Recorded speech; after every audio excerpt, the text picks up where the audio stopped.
প্রধানমন্ত্রী নরেন্দ্র মোদী আজকে কাকদ্বীপে জনসভা করলেন আর সুন্দরবনে বাঁধ নিয়ে দুর্নীতির অভিযোগ তুললেন, তৃণমূলকে নিশানা করলেন প্রধানমন্ত্রী নরেন্দ্র মোদী।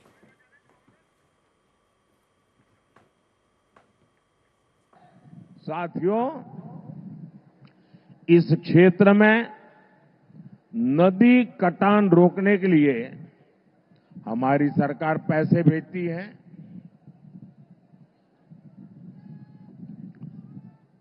वो पैसा टीएमसी खा गई। इनका एक ही एजेंडा है, इनको हर चीज में काटमानी चाहिए। কাকদ্বীপের মানুষের